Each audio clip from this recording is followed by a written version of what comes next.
Passo a palavra, então, ao Helder Queiroz. Lembrar que a FIENG é a única federação da indústria do país que trabalha com modelo de câmara setorial, que já é uma inovação, porque normalmente as federações ficam ali arraigadas dentro do seu pensamento industrial, sem pensar o mundo de fora, né? Se resumindo, é montar bonequinho na Vida Paulista. Bem.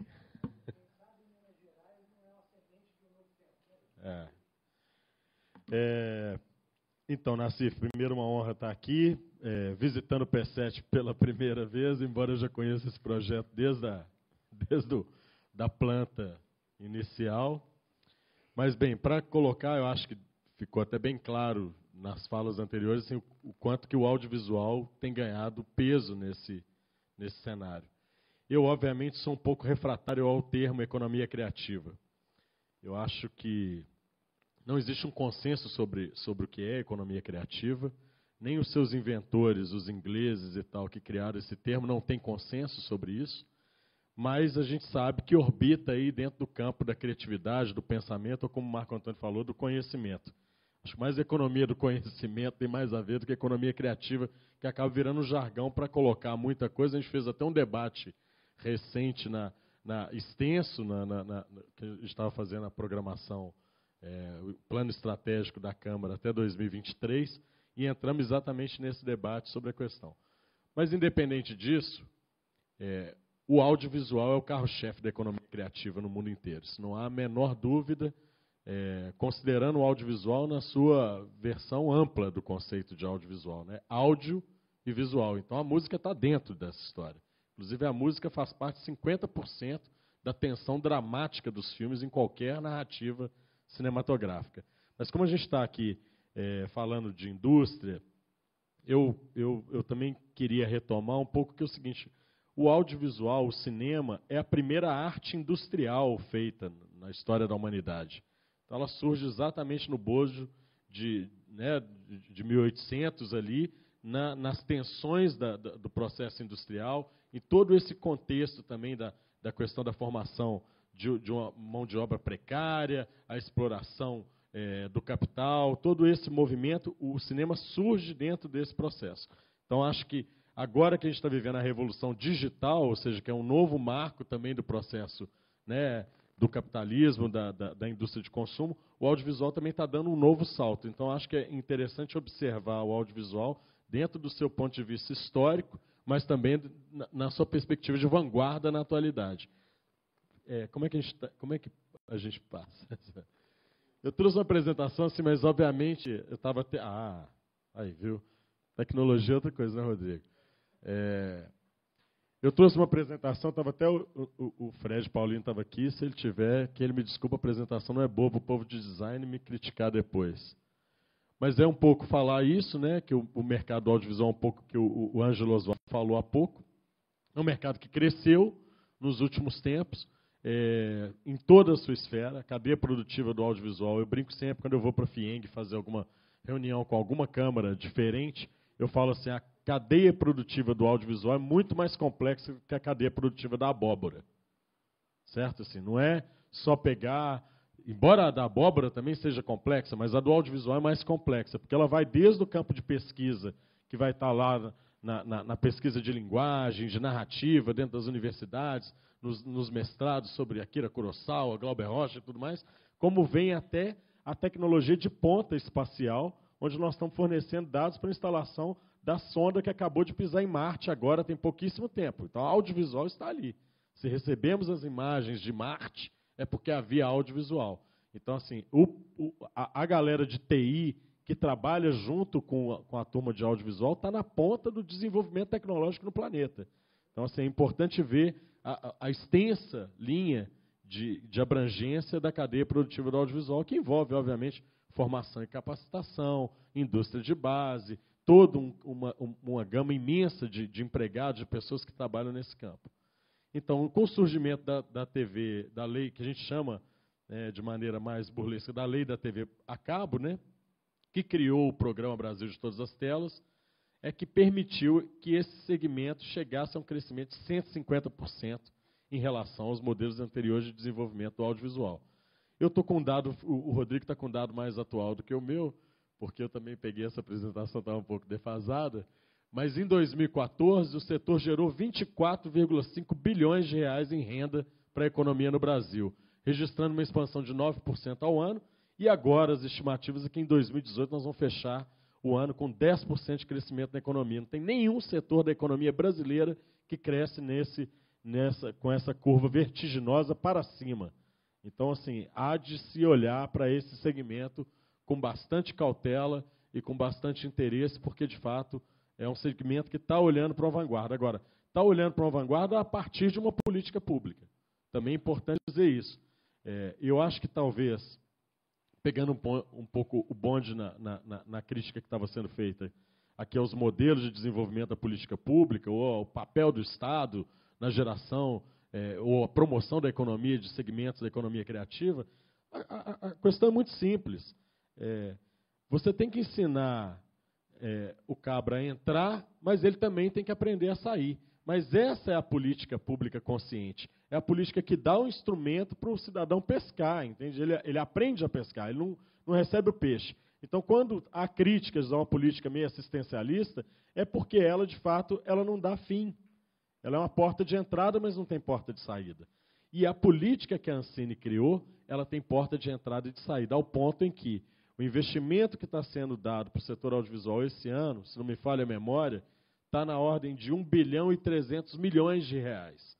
Desse 1 bilhão e 300 milhões de reais, a Ancine já vai conseguir reverter todo esse investimento para dentro do fundo setorial a partir dos acordos, dos contratos, porque não é a fundo perdido, né? O dinheiro é investimento. Então, a Codemig ela é co-investidora dos filmes que ela está patrocinando, a Ancine é co-investidora dos filmes que ela está patrocinando. E, obviamente, a Codemig vai investir em 20, 30 filmes. Desses 20, 30, vão ter, obviamente, 15 que não vão ser um sucesso de bilheteria. Mas se 3 forem, já supera a marca de investimento que eles tinham colocado. Essa é a política, né, de autonomia que o setor audiovisual vem recebendo e que vem promovendo esse desenvolvimento, como a gente está falando. No caso específico de Minas, nos últimos anos, Minas Gerais despontou como a nova geração do cinema brasileiro. Então, nós ganhamos pela terceira vez consecutiva o Festival de Cinema de Brasília. O Grande Prêmio de Cinema de Brasília, nós ganhamos 3 vezes consecutivas. Nem o Guilherme Del Toro, no Oscar, está tendo uma performance tão boa quanto o audiovisual mineiro. Então, acho que assim, a gente tem que olhar para isso.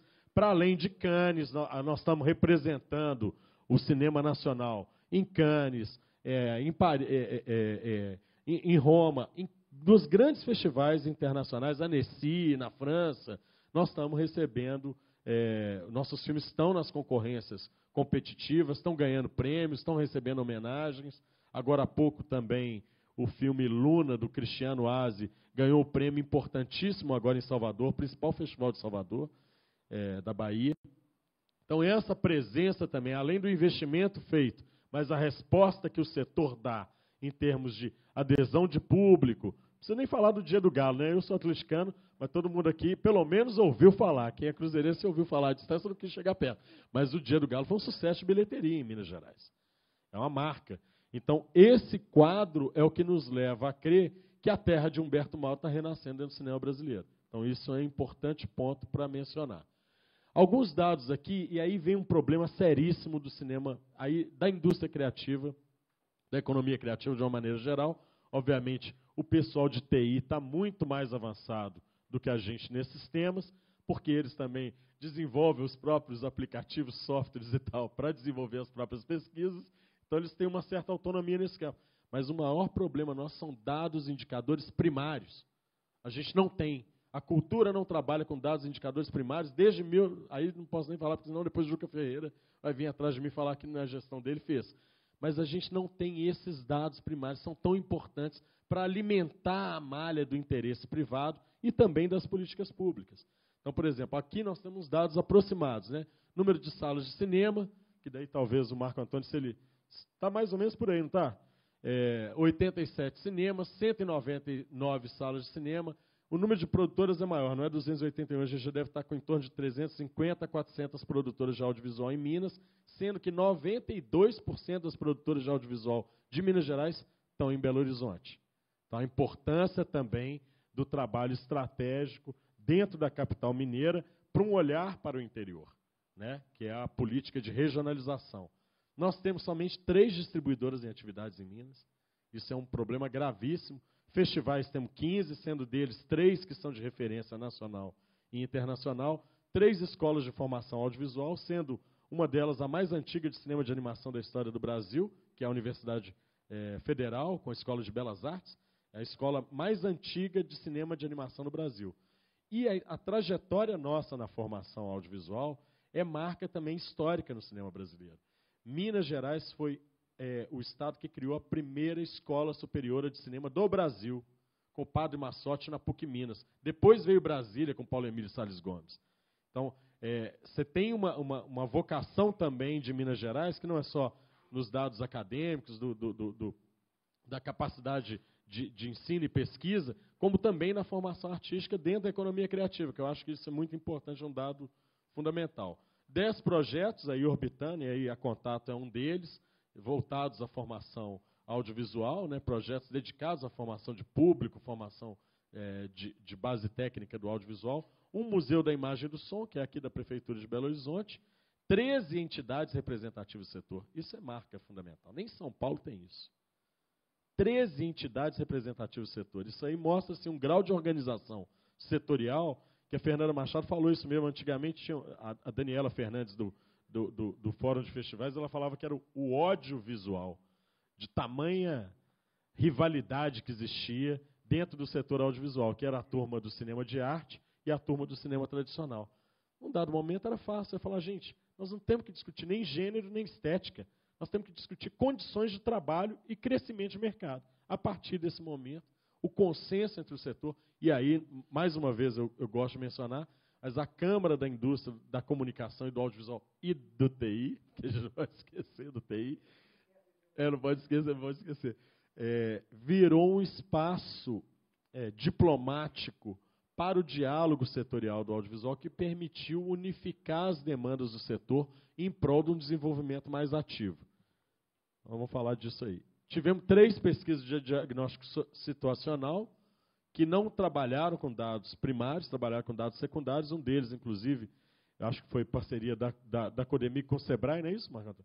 A outra foi da Fundação João Pinheiro, que eu trabalhei como consultor, e uma muito antiga, que foi a primeira pesquisa sobre o diagnóstico da situação do audiovisual no Brasil, que também é da Fundação João Pinheiro. E aí vem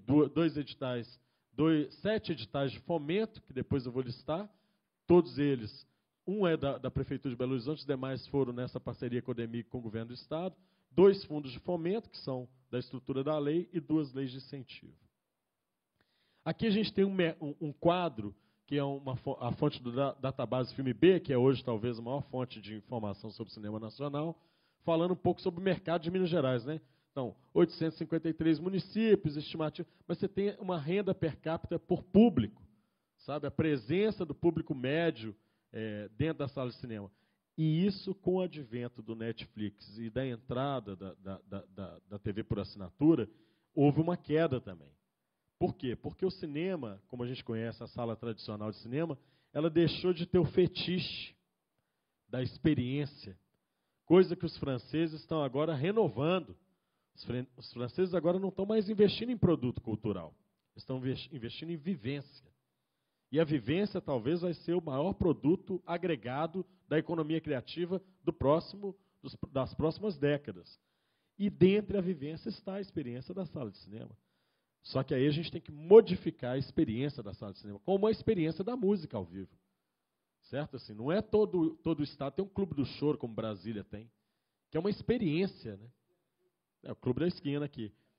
Aqui tem, não, mas eu digo naquela característica da experiência, porque o clube do choro em Brasília é emblemático por causa disso, se provoca uma experiência. E as pessoas pagam caro para ter a experiência. Então isso é imprescindível pensar que dentro da economia do conhecimento, da economia criativa, diga. A vivência, vou falar disso daqui a pouco. Isso está parecendo aqueles alunos que perguntam antes da hora. Então, a ação política do setor. O setor em Minas veio reunindo as principais entidades do setor na construção estratégica de políticas, programas, marcos legais, e hoje, que o Rodrigo acabou de mencionar, está sendo uma vitória, a criação da primeira lei do audiovisual de Minas Gerais, uma parceria direta do setor audiovisual organizado junto com a FIENG, apoio do governo do Estado, para levar isso para dentro da Assembleia Legislativa. Esse trabalho vem sendo desenvolvido desde a criação do Fórum Mineiro do Audiovisual, que é datado de 2001 e que nasceu onde? Em Varginha. Entendeu? Com a turma mais das antigas. Tem a ver, o ET está lá, tem umas coisas ali, chama a atenção da gente. Né? Até chegar em 2018 com a FIENG, abraçando o setor novamente com a Câmara da Comunicação, do Audiovisual e do TI. Também, claro, o sindicato, o SINDAV, que é o sindicato do audiovisual, está agora em processo de filiação com a FIENG para formalização dessa parceria direta. 5 minutos, ok. Aqui, então, vão vir as associações, né, o SINDAV, são as 13, depois, se quiser, eu passo isso para o pessoal. Aqui, as demandas que o setor ainda vem buscando, né, que é aumentar a participação nossa na Ancine. Ano que vem vai ter a liberação de uma vaga de diretor da Ancine. Minas Gerais tem que pleitear essa vaga, é estratégico que pleiteie essa vaga. As ações em nível estadual, a criação do PRODAN, que está agora, inclusive, com decreto na Casa Civil para ser publicado.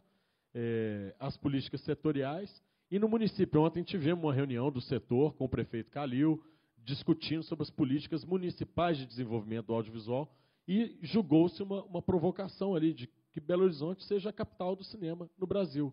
Ou seja, como alcançar isso? Como é que a gente faz para desenvolver essa meta? Barcelona partiu dessa meta a partir das Olimpíadas e virou a capital cultural da Espanha, e não é a capital da Espanha, né? Agora Lisboa está buscando ser a capital cultural da Europa. Então, Belo Horizonte tem que almejar grande, tem que sair dos limites da Serra do Curral, e isso é uma das provocações que a gente faz dentro da estrutura de organização do setor. Os editais, né, editais de produção de longa-metragem, desenvolvimento de projeto, séries de TV web, fomento aos festivais, curta-metragem, animação, jogos eletrônicos, publicação e ações comunitárias, estão dentre as ações que o audiovisual vem construindo. Sempre, nesse caso, nesse mandato específico, houve um amplo diálogo construído. Não foi fácil construir esse diálogo, mas foi um diálogo que permitiu que nós avançássemos na política de audiovisual no Estado de Minas Gerais, trazendo o Estado de Minas Gerais hoje para ser um dos estados estratégicos para o desenvolvimento. Eu falo muito, por exemplo, da estratégia que se desenvolveu nos Estados Unidos em relação a Los Angeles e Nova York, o estado da Geórgia. A Geórgia é hoje o estado que fornece infraestrutura de pessoal, infraestrutura técnica, de pós-produção e tal, para os grandes estúdios e os principais aglomerados econômicos do audiovisual em Nova York e Los Angeles. Então, por que não seguir também os bons caminhos aí do audiovisual americano, que é uma referência internacional, é indiscutível, para se pensar a economia criativa do audiovisual em Minas. Vou passar rapidamente por alguns dados, né, que é o retorno financeiro que a produção dá. Então, por exemplo, do valor total captado por uma obra de longa-metragem, aproximadamente 63% permanecem no Estado. Ou seja, retorna. Agora, só não retorna 100% porque nós ainda temos dependência do Eixo Rio-São Paulo. Dependência principalmente de laboratórios, de pós-produção, render farm, música. Toda a parte nossa de foley, trilha sonora, captação de... é fora. Deixa eu te falar, orquestra, grava-se trilha sonora de orquestra no Brasil em Budapeste. Não grava-se no Brasil. Nós temos várias filarmônicas aí, né? O Brasil, inclusive, fala de boca cheia, tem uma filarmônica, bonita e tal, mas não faz diálogo com o audiovisual. É um desperdício isso. Contrata-se trilha sonora de orquestra no México, em Budapeste, é mais barato do que fazer isso no Brasil. São questões que têm que ser repensadas. Então, um pouco do desenho, né? Da mão de obra, o que fica, o que vem dos outros estados. 37% vem de estrutura dos outros estados, é dinheiro que está indo para fora. Fora os nossos profissionais, não preciso nem dizer, quantidade de diretores de cinema, técnicos de cinema, roteiristas, jornalistas que vão embora de Minas Gerais, ou se estabelecer em outros estados. Mas está cheio de profissionais que vão migrar, alguns por interesse, mas outros por necessidade. Então, acho que é importante mencionar isso. Vou fechando aqui. A ideia de se criar um sistema permanente de fomento parte dessa lógica da criação de marcos legais que estruturem o audiovisual a partir de alicerces profundos, alicerces sólidos, que vão permitir. Agora, é uma etapa por etapa. Tem gente na economia criativa que quer plantar e colher no mesmo dia. É impossível. Primeiro porque o conceito de indústria criativa vem da indústria cultural. E a palavra cultura vem de agricultura. Ou seja, plantio, fomento. Ninguém nunca colheu uma fruta de uma árvore em menos de 3 anos. Um filme de longa-metragem, se ele tiver pleno sucesso em toda a sua jornada, ele vai se realizar em 4. Daqui a 5 anos a gente lança ele. Ele começa a dar retorno depois. Então eu não consigo ter uma política de audiovisual vinculada a mandato governamental. Eu tenho que ter uma política permanente de fomento, de incentivo, de subvenção fiscal, de condições e, obviamente, acompanhado de um desenvolvimento crítico do próprio setor ao que é a própria indústria. E aí eu entro na sua pergunta sobre a questão da vivência. Não esqueça não. O que acontece hoje? A economia criativa, ela só se distingue das demais, na minha concepção, eu vou falar de uma percepção bem individual, vocês não vão ler isso em livro nenhum, é que ela tem que ser prioritariamente vocacionada à defesa da diversidade, tem que ser uma economia limpa, tem que ser uma economia que democratiza os meios e os acessos, e ela tem que ser uma economia que dialoga com as próximas gerações. Se ela não tiver nenhum desses elementos, ela, para mim, não é diferente de nenhuma outra economia. Ela é igualzinha à economia automobilística, à economia de químicos, certo? Se ela é tão criativa, ela tem que estar antenada com as bandeiras da contemporaneidade. Por exemplo, a questão de gênero. Se não há equidade dentro da economia criativa, se os algoritmos não são também posicionados para fazer a defesa dos interesses das comunidades LGBTs, das mulheres, dos indígenas, do campo da diversidade, ela não está diferenciada de nenhum outro setor. Então, isso é um dos elementos que a faz tão criativa assim. E aí, a experiência da vivência, ela vem no bojo disso. Por quê? Porque dentro desse avanço tecnológico, a questão da robótica, a inteligência artificial, a pós-verdade, tudo isso vai nos provocar o quê? O que é a realidade virtual? É uma vivência. Só que é uma vivência virtual. A economia criativa pode trabalhar no campo da vivência material também, como o próprio secretário falou. Você vai para Tiradentes, você vai ter uma experiência, uma vivência no tempo. Se você cultiva que essa vivência seja cada vez mais intensa, que você chegue em Ouro Preto e sinta na pele o que foi a Inconfidência Mineira, você volta com uma experiência diferenciada, como ser humano. E aí é que a economia criativa, de fato, começa a ter valor. Um pouco isso. Obrigado por vocês.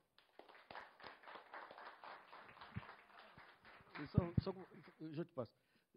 O João Sayad, quando foi secretário da Cultura de São Paulo, ele começou com essa política. Economista tem que ser eficiente, eficiente tem que ser economizar.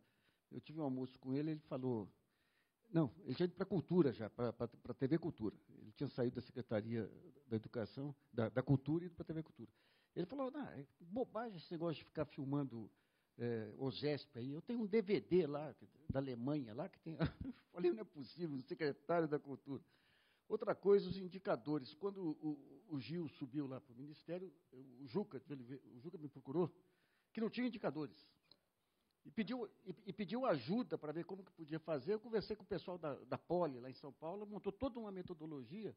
Eles ficaram 2, 3 anos, não conseguiram ultrapassar os obstáculos burocráticos lá. E ele tinha um assessor que era de uma extrema esquerda, de um radicalismo danado, rapaz, chamado Sérgio Sá Leitão, que depois virou radical. Mas como é fácil esse negócio do radicalismo, você pular de um lado para o outro, né? Um outro ponto, em relação à Varginha, uma vez, eu sou de Poços de Caldas, competidor de Varginha, embora Varginha tenha dado o Sérgio Santos aí, mas uma vez eu estou no Rio de Janeiro, lá na Secretaria de Turismo, lá não sei porque tinha um povo de Varginha. Daí, enquanto eu esperava lá o secretário, ele começou a falar de Varginha, tinha criado o dia do ET. Eu falei, pô, maravilha, mas que baita ideia de vocês de criar o dia do ET, assim, em cima dessa fantasia. Eu falei, fantasia não, eles descem lá mesmo. E, finalmente, o o Bernardo Shaw falava, né, que casar velho é a vitória da esperança sobre a experiência. Eu me casei de novo e descobri que na terra da minha mulher teve um grupo de cinema lá no começo do século tão importante quanto Cataguases, Guaraneses. Já ouviu falar? Não? Eu acho que é mentira deles lá, mas eles... Não, mas dos anos 20, lá, dos anos 30. Não, Montebello, eu sempre brinco, porque Minas é tudo perto de onde, né? Você fala, você é de onde? Guaranés, perto de onde? Guaxupé, perto de onde? Cacundes, perto de onde? Poços de Caldas. Ah! Mas, Nassif, você veja que coisa interessante. Na semana passada, agora, nós fechamos o planejamento estratégico lá da Câmara de Comunicação e Audiovisual, juntamente com com representantes de todos os setores, né, que fazem parte da Câmara, e um dos projetos que nós temos agora para 2019, e de maneira inédita também, tanto na FIENG quanto nas demais federações, toda essa pujança, esse trabalho que envolve a economia criativa do audiovisual, nós vamos apresentar isso nos demais setores da FIENG, nas demais câmaras, né, justamente para poder criar essa facilidade de conquista de apoiadores. Né, nessa última semana agora, diversos projetos, né, dessa área nos procuraram lá para buscar esse apoio da FIENG, e nós estamos fazendo esse link das empresas, da iniciativa privada, com bons projetos da área, justamente para poder quebrar aí um mito de que para poder fazer dar certo tem que ter dinheiro público, apenas dinheiro público e eternamente dinheiro público. Não precisa disso. Né? Na verdade, pela excelência dos profissionais e dos projetos que a gente tem aqui em Minas e tem no Brasil, nós temos condições de fazer realmente, exemplo, como o Helder disse, aí, dos Estados Unidos e diversos outros países, para poder fazer da economia criativa, do audiovisual, um setor cada dia mais atraente. Eu só quero lembrar por que Recife e Belo Horizonte estão se sobressaindo como centros de audiovisual, porque por trás tem uma baita cultura institucionalizada de Pernambuco e de Minas Gerais. Bom, queria agradecer muito os dois expositores. Só fazer uma correção. Nós estamos muito melhor do que o Rio de Janeiro na música, desculpa aí. Na música? Muito melhor do que o Rio de Janeiro. O Rio de Janeiro vive da fama. Vive da... exato.